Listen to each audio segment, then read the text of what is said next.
Hey everybody, it's August 31st, another day for True Identity. The idea for today has come courtesy of Pastor Stephen and part of what he preached yesterday. So, yesterday he was in Acts chapter 9. He was talking about the conversion of Saul and the calling that God had to him. But there was one verse that stuck out that I want us to look at today. So, it's Acts chapter 9, couldn't find it there, verse 16. So, Saul's been blinded and he's gone into town, and God has told Ananias to go and to pray for him so that he could be healed. But he wants Ananias to tell him something, and he says, I will show him how much he must suffer for my name. Now there's one that you're not going to find on a lot of bumper stickers, people putting on the back of their car, people putting on coffee mugs telling each other, hey, don't forget how much we get to suffer for his name. Just doesn't happen, right? We want the Jeremiah 29:31s, we want the Philippians 4:13, Romans 8:28s, but Acts 9:16s, no one's signing up for that. And yet this is a key verse when it comes to identity. We think that so often that we're really walking with God and that we really have things together with Him. But the truth of the matter is we're good with God as long as He doesn't mess with some stuff with us. Let me explain what I mean with this. Tim Keller talks about this idea when he says that if you want to know what someone's idols are, all you have to do is see what thing that the threat of taking away from them produces anxiety and stress and fear and worry. And that's when you know when someone's idols are. So I think about Paul. Ladder climbing, right? Super smart dude. Pharisee of Pharisees, knows his stuff. On the way up, outside chance of maybe becoming high priest one day. I mean, this guy is with it. And now God's going to take all that from him. Hey, all your schooling, you're not going to use it for this. Hey, all the connections and networking you've done, not going to use most of that either. Hey, all your social standing that you work so hard to do, not so much. Hey, all those friendships you've cultivated with other Pharisees over the year, you're going to lose most of those.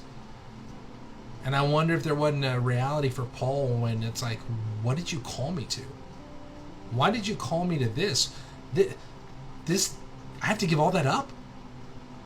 Yeah, and you get me. And you're going to have to suffer a lot for following me. They're going to beat you. They're going to whip you. You're going to be in shipwrecks. You're going to get bit by a snake. Eventually they're going to kill you for following me. I could see how that would cause some anxiety, how that would cause some fear, how that would cause some panic. From my side, I would even say, Paul, don't do it. Don't do it. Why give up all this you have for that? Gosh, that seems rough. But what a human perspective, right? Thinking that my identity is laced up in what I do, what I accomplish, who I am, how hard I try, as opposed to who I'm in relationship with and who God really says that I am.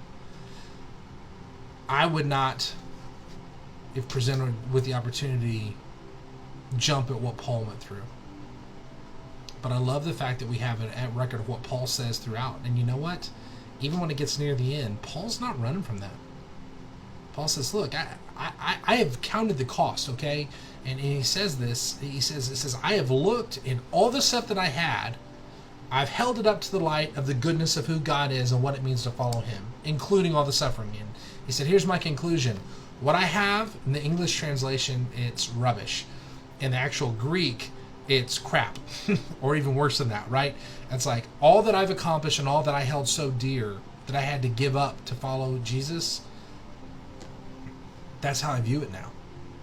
And following Jesus is the best honor that I could have. And yes, it's going to end in my death. And yes, it's been horrible. And yes, there's been a lot. But it's kept me close to the Father. And that's what I really needed. So the reality of God stepping in and taking everything away from Paul that he had built his life on, that he had planned, that he had done, in an effort to try and serve God, he thinks it's worth it. So I just wonder, in the midst of this pandemic, as things are being stripped away from you, what things have been taken away that make you anxious? What things have been taken away that make you fearful? What things have been taken away that make you scared? Those are probably some of the idols that God's using to take away right now to help your heart really identify where you are and what's going on. He's done that to me. It has not been fun, and I've struggled with it. but it's caused me to sit and to go, why did those things matter so much? What lies was I believing? Were I believing in my heart that the belief in my head's going, that's not true, that's not true, that's not true? And what if we had the courage to continue to be still and to be silent and to abide with the Father and to watch as He continues to take things away, and instead of complaining, instead of being upset about it, saying, you never take anything from us if you don't have something better. Would you rework my eyes and my heart so that I can see what your better is? Because right now I see with these eyes, and their idea of better is to have what I had. Would you rework these eyes so that I can see like you do and I can get all that you have for me? Guys, the call for today is to rest and to abide, to ask God for His perspective on where you are and what He's taking and how you can rest in Him to get the best that He has for you. So stop. Be still. Have you done that today? And just turn this video off in 5 minutes. No music, no nothing, just you and the Father. And you don't even have to say anything, just listen. See what He bubbles up. See what the Spirit may want to talk to you with. He's probably taking things from you. He's probably revealing some idols to set you free, to let you be who He created you to be. Don't be afraid of that. Press into that. Walk into that. See what God wants to do with that. I think you'll probably find more freedom on the other side of it. Love you guys.